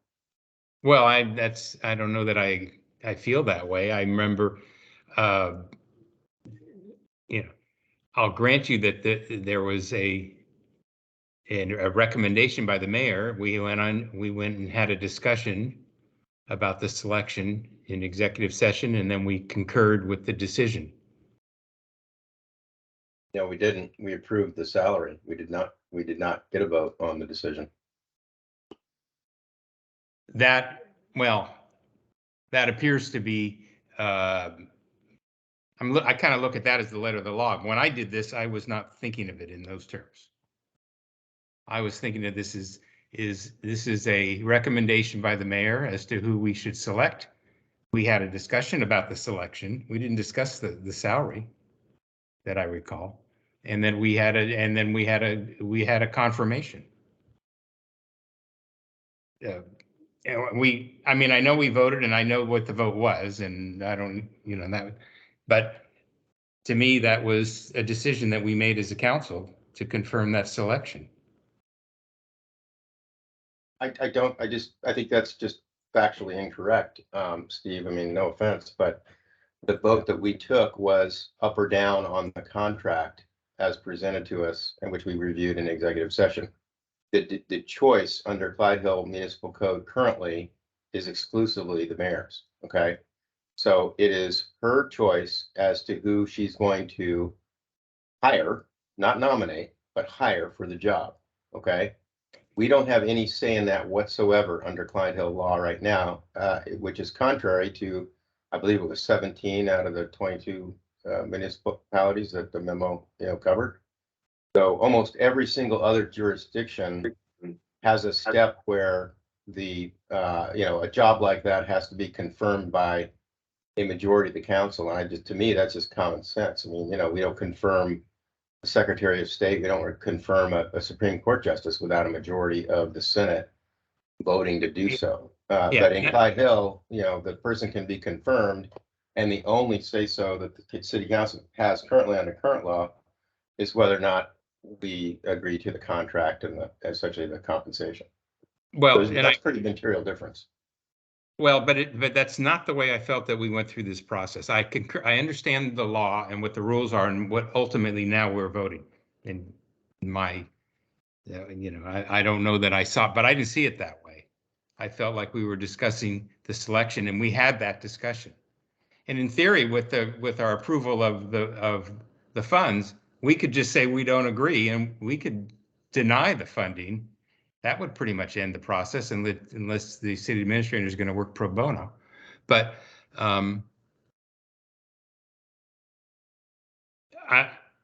Do you think it's I see this as bad being policy to have the city council have to confirm a position like a city administrator? I'm more into the process that we were following. I understand what, that the mayor select. I understand where the rules are, or what the law is at this point, what the code is, and I'm debating, and I've been debating as to the right way I want to proceed on this. However, that's not the way I felt the process went when we did before, regardless of what the rules said. I felt the mayor presented to us what she wanted to do, and we confirmed it. Mhm. And So, and I'm trying to just clarify that before we, at this point. All right, so I think Councilmember Friedman has shared his perceptions. Councilmember Moore, your hand is up first on my list. Yeah, well, first of all, I appreciate this is an excellent memo and really great analysis. I mean, I've already said this in previous meetings, but I absolutely think that the city administrator is a position, especially in a mayor council form of government. It's critical that the council has confirmation right on this. And, my respectful pushback on Councilman Friedman is that, the question before us was not, is this the right person? The question is, do you approve this contract or do you not? And if you don't, then the implication is you don't have a city administrator. Well, that's kind of a pretty big problem for a city like ours, where we're all part-time. And if you have a confirmation process that the person has to go through, that implies that you're probably going to do interviews. You're probably going to have some kind of criteria for what are the job requirements. For example, experience in a similar job might be a pretty reasonable requirement for a job like city administrator. That didn't exist when we hired our current city administrator. There was no, process like that. There were no interviews that were conducted. Nothing. It was simply presented as a fait accompli. Hey, we're going to vote on this. Let's have an executive session so I can tell you what the salary is going to be, and then we're going to come out and vote on it. To me, that's completely, especially given how much power resides in that position, that's crazy. So in any event, I'm 100% supportive of the memo. I really appreciate the work that Bruce and Dean put into this memo. And I think, the edit here to the code is very simple. You just strike the word "not," and you now have confirmation by city council, which I think is the way that it should be. Going further, I'll just finish my comment here on the other the suggestion here on the Woodland one, where it strikes the city administrator's salary shall be approved by the city council. It says the salary of the city administrator shall be established annually by the city in the city budget. That's fine, but frankly, I would go a step further and say that the salary should be established annually based upon a performance review by the city council. So I'd add that step too. And so that we have not only the authority to confirm a nomination that the mayor might make for an open position, but that we have an annual review process that's very clear and public, where the city council can weigh in on the performance of the city administrator, and that performance should weigh into whether or not they get a raise or continue in the job or not. And I think, going back to a phrase that was in this memo early on, I mean, that's just good business practice. I mean, there's no way, Steve, that if you and I were serving on a corporate board, that we wouldn't do an annual review of the company's CEO. I mean, that just doesn't happen. So, I mean, applying the same kind of good business practice logic in this context leads me to think that not only should we have to confirm an appointment like the city administrator, but that we should do an annual review as a council. And I believe Medina does that, if I'm not mistaken. Maybe Bruce and Dean could comment on that, but that just seems like a pretty standard management technique. So I'd be in favor of that as well. Thank you. All right, Councilmember Muramoto. Yeah, I got a couple different comments here. I think I tend to agree with, we may not have followed the exact rules of the ordinances and everything else, but I remember having discussion about qualifications in closed session, and Scott, I completely understand that. I mean, it was a contract. It was a contract discussion. At the same point in time, if we hadn't approved the contract, we still had a city administrator who was going to leave, certainly, which is why we were in the hunt for a new one. But there was a sense of urgency, but it wasn't like we would be without a city administrator. Now, that said, I fully support the change or the text as it stands. I do believe we should have some kind of a say-so. But that said, I don't think that the mayor overreached her bounds by what went on in executive session and her recommendation. And to my belief, we approved the city administrator and the salary.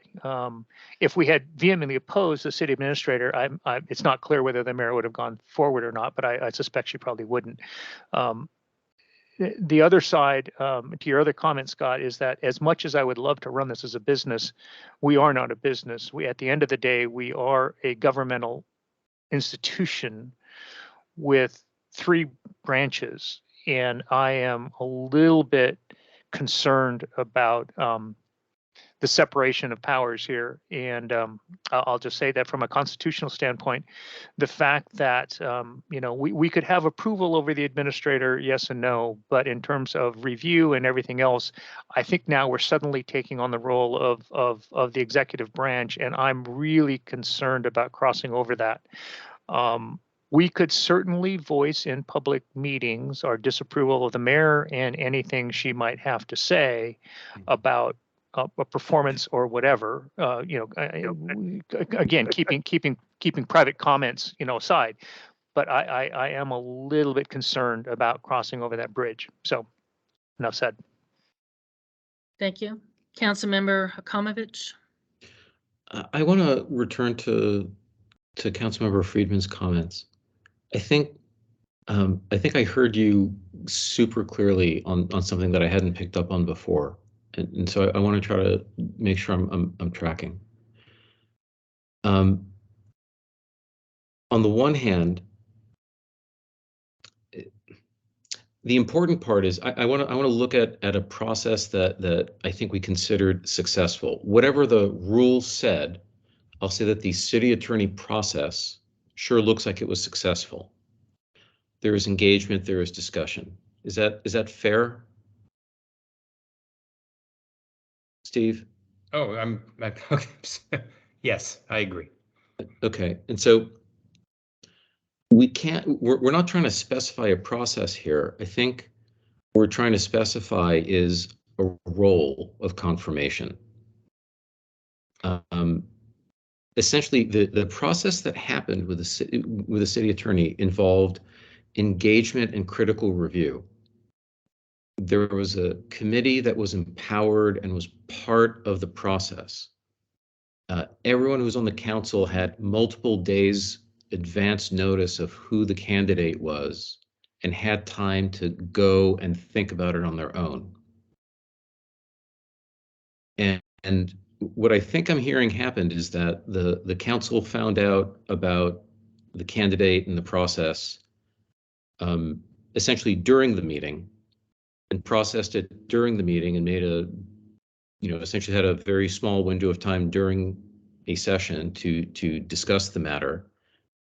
And to me, we could change the municipal code or not, and we could have a thoughtful process that included the council and had a committee and had some common ground established or not. Those at some level are separable. I think the point of discussing this edit isn't just this edit, and it's not about blurring separation of powers. I agree with you, Councilmember Muramoto. There's a whole bunch of administration that should stay administration. I think this is about enforcing that there's a collaboration for certain key hires. And I think the process of almost hiring a particular city attorney and then eventually hiring the current city attorney is a pretty powerful experience. And I think this edit is trying to enable that as the baseline norm going forward. Thank you. Thank you. Councilmember Jones. I think, Councilmember Takamovich, that was well said. I think that this is a separate process of working together to help that selection goes easily and be confirmed when you finally get to the end. The point that Council Member Muramoto talked about in separation of powers, I think, is an important one. I think the council individually or as a council can provide feedback to the mayor in her chief administrative role of running the administrative area of the city. But I don't think that we should go beyond that. I think that's our job on that. And finally, just on the last comment that was made, the reason that Medina's council does do a review over their city manager is because they don't have, that's how that city city manager function works, and they are in effect the chief executive. Thank you. Thank you. Councilmember Moore. Yeah, I would just want to address a comment that was made earlier about process. As far as I'm concerned, there was no process whatsoever. It was presented as essentially a fait accompli, and we were asked to rubber stamp it. And I just don't think that's good governance. So absolutely, we should just as we did with the city attorney, run a process, have multiple candidates, not a single candidate who's already on the staff that gets slammed into a position without any external search or anything like that. So yeah, I'm sorry, but there was not a reasonable process in the last case for that. So I'd like to see some reform on this particular point. Thank you. Let me see here. Councilmember Jones, is your hand still up? I think it might still be. It's Thank going down. Councilmember Hakamowicz. City Administrator, I just sent you an image if you want to put it up regarding approval of salary. So the current Clyde Hill Municipal Code says the city administrator's salary shall be approved by the city council. Essentially, my understanding is that we approve the city administrator's salary every year and we approve the budget. It's just kind of tucked in there. I think that in years past, at least up through the budget for the year 2019, former city administrator Wasserman would cover this as part of the budget. So here's part of the October 2018 Budget Advisory Council. I'm not sure when the city stopped the practice, but this salary thing used to be at least somewhat explicit. I'm not sure when it got to its current state. And essentially, I think we're already in the state where the city administrator's salary shall be approved by the city council. We're not, that's already on the books. I think the conversation we're trying to have is, does it make sense to strike the word not and have it clear that there's confirmation in order to encourage a more deliberate process similar to what we went through with the city attorney? I think we've gone in a lot of different directions. I think that's I said I hope what I think Bruce and I were thinking when we put this together. All right, thank Thank you. you. Attorney Brubaker. Well, I just want to clarify a possibly important point. The city attorney position is a contract position, not an appointed position. Agreed. And the city, by law, the city council approves contracts. And then once the contract's approved, the mayor manages. So that means you all have the authority to hire me, and the mayor can fire me. So that's a contract. We're talking here about an appointed officer, the city administrator. And that position is within the ambit of the mayor, and the council's only real authority with regard to that position is confirmation. That's by law. You have the power of confirmation of appointed officers. Now, it doesn't make sense, just like it doesn't make sense for you to hire me and then the mayor to fire me, and then you to hire me again and the mayor to fire me again. It doesn't make sense for the mayor to appoint an administrator that you're not going to confirm and keep presenting the same person over and over. Implied in the process is collaboration, just as collaboration is implied in almost every process you get yourself involved with the administration. So I just want to be clear that it is different. The city administrator position is different from the city attorney. It is a confirmation authority only. Implied in that authority is an understanding of work together. And in terms of salary, by law, you set the salary and working conditions of all appointed officers every year. And that exhibit you just showed is probably something good to reinstitute. I don't know that you need to specifically state that in this edition, because you already control it. Now, if the mayor wants to do something that's outside the working conditions you've established in the budget, then through a contract, then she would have to come to you for that permission. Thanks. Thank you. Let me just make sure I double check with the others before I circle back around here. So Councilmember Friedman or Muramoto, Jones, you guys okay? Because Councilmember Hakomovich has his hand up. We're all right? Okay, go ahead, Dean. I'm just going to ask, I think that this image of the 2019 budget process served its point. If you bring the memo back up to the top of page 5 and the very bottom of page 4, I think this is the core of the discussion. We're trying to create better collaboration by making clear that there's a confirmation process. We can actually all work together on this. And this is the discussion. The question is, the question is whether we would like to ask for an ordinance to be drafted to make a text revision here. And I'm not making a motion. I'm not calling for a vote. I'm asking because we've discussed a lot of different things. We could just do a quick round of, yes, that would make sense to me. No, I feel uncomfortable for this reason. Because it would help, at least me, if not Councilmember Jones, understand what to do next with respect to this document. Thank you. Councilmember Muramoto. Yeah, as I said, I have no issues with the text as it's drafted. I think that I understand the difference between an employee and a contractor's position, but I think it is kind of a best practices, right?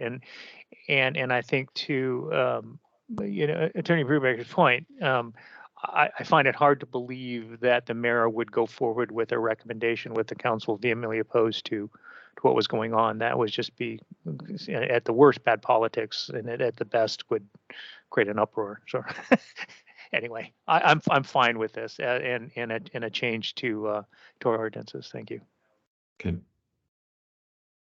Anyone else? I'm good.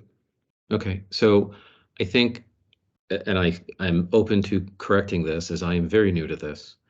I move that the city attorney draft an ordinance to revise Clyde Hill Municipal Code 2.07.010. And also, I think the next bit that describes the city clerk, because we break out administrator and clerk, so that the positions shall be subject to confirmation, striking the not, making the other edits here that are at the top of page 5.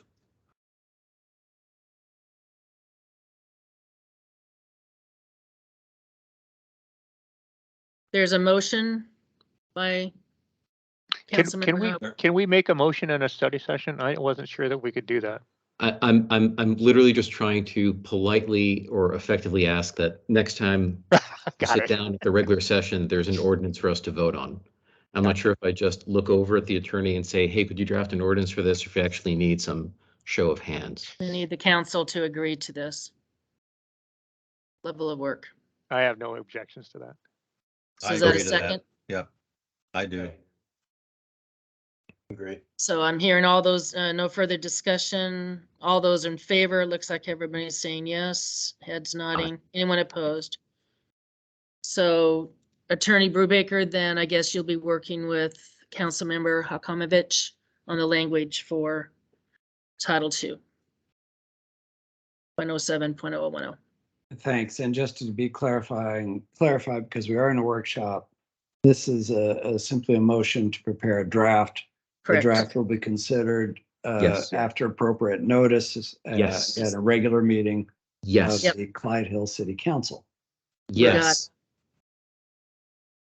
And Thank that's you. great, because we had also talked about making sure that the council is behind it. This is the direction that the team wants to do, so that there's alignment seems to be the word for the night. Okay, great. Thank you on that topic. That was 3.3. Gentlemen, it is 8 o'clock, 7:59. We're at the 2-hour mark. I just want to do a check-in with you. Would you wish to push on? Would you wish to carry these items over onto the, I don't know what our agenda looks like for the May meeting or the next study session, or push on and a bio break, what you guys need? Let me see, I think Dean's hand's still up. So Councilmember Muramoto? Down. Part of me said, I think these are very good points, and I've read them through, and I tend to agree with them. I think there's a broader discussion about the entire budget process in general. In the past, we've had some very good years of revenues exceeding expenses. I don't know that that's going to happen, and there's a lot of open points about revenues probably never really meeting expenditures, so forth and so on, and the fact that we're locked in, in our ability to create revenue. I think there's a broader discussion here. I agree that these are important points, but I think there's a whole list of other ones, and I would almost like to have a study session just around the budget process and to discuss these when we're kind of fresh and can be thinking about it. But that's my opinion. If people want to push on, I'm more than happy to push on. Other thoughts? I'm just going to say we're practically to the May regular city meeting, and I'm concerned that we will run out of time to have any impact or effect on what the budget planning process is. Thank you. Councilmember Friedman? I always look at a budget as as the city's plan for the next year. And I kind of agree with Kim. I think there's a lot to be discussed here and a lot of direction.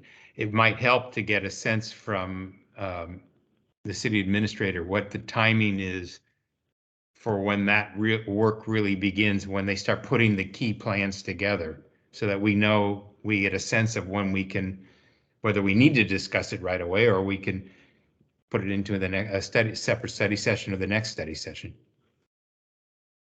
Yeah, actually, we plan to have at least as much of a conversation on the budget related to a budget calendar at the May meeting is currently on tap. So we could expand that if we wanted to. I would caution, I suspect the comp plan and Title 17 and that whole presentation will be at least fairly lengthy, but I don't know exactly how lengthy.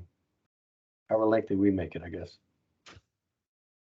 And I don't know, I know, Lisa, you're on the call here. I don't know if you have a comment, as you're probably orchestrating a game plan around budget. Sure.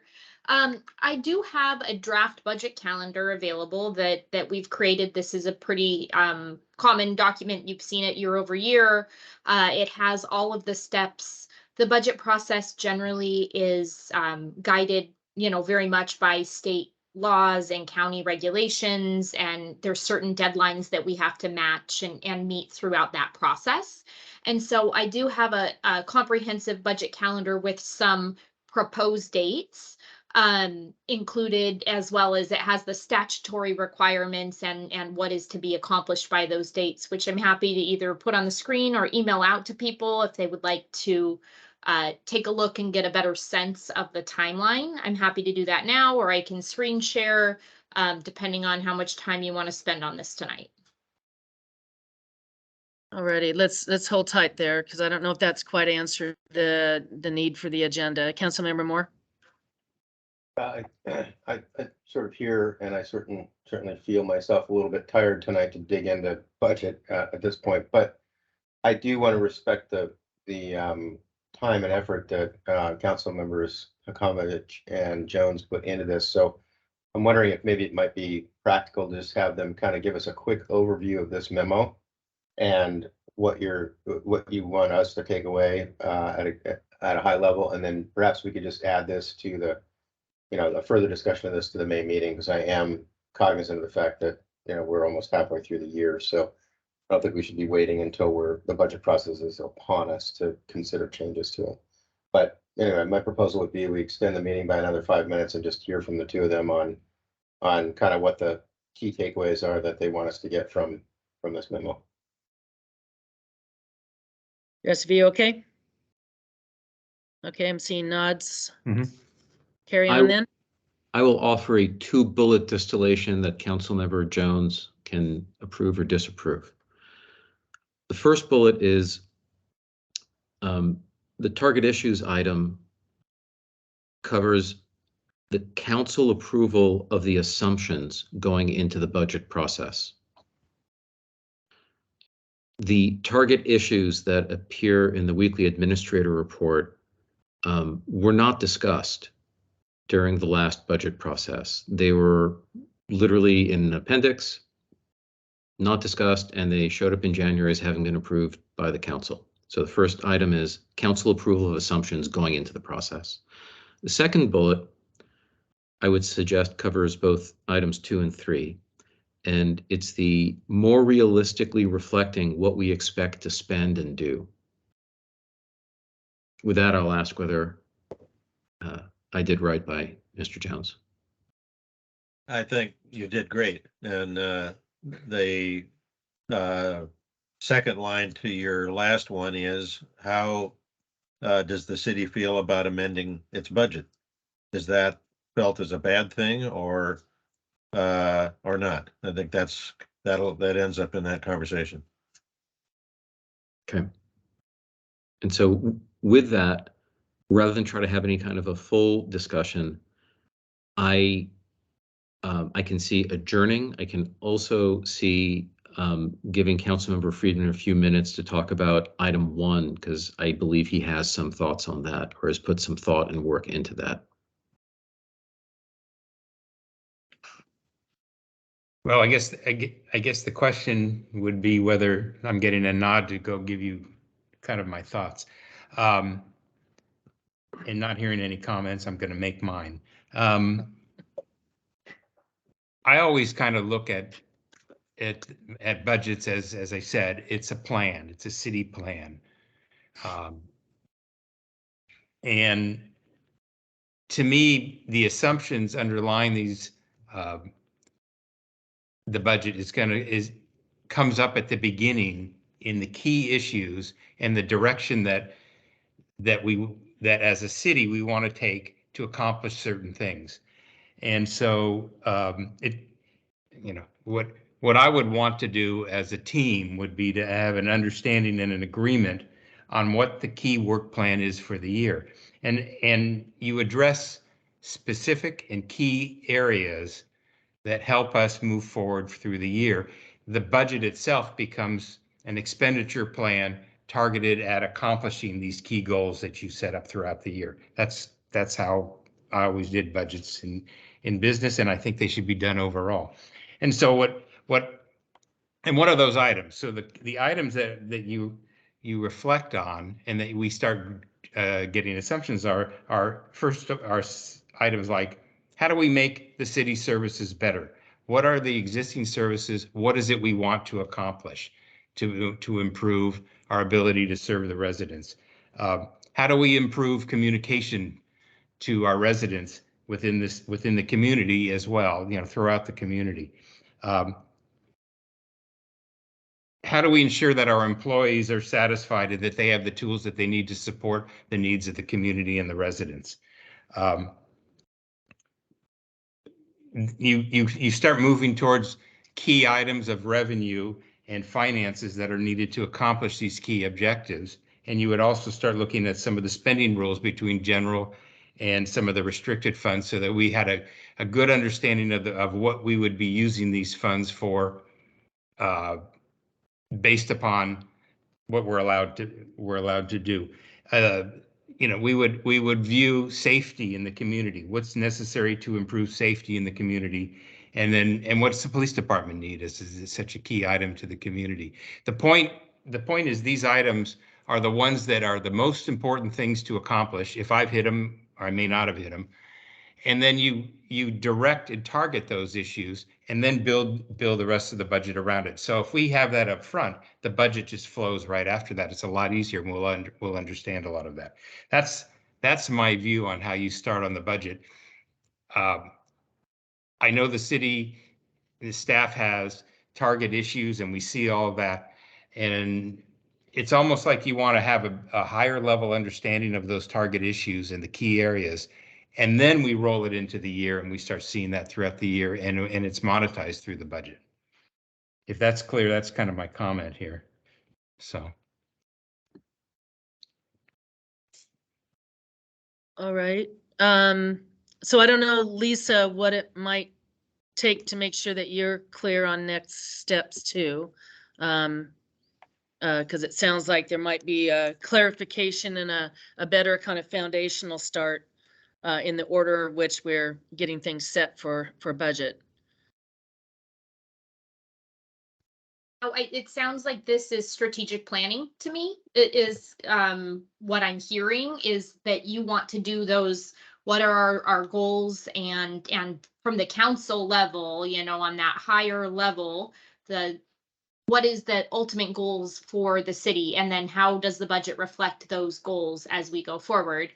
I know that historically here at Clyde Hill, the BAC, or the Budget Advisory Committee, has been the input. Ruh-roh. Uh-oh. Uh-oh. Try again. You're describing the Sorry. Budget Advisory Committee.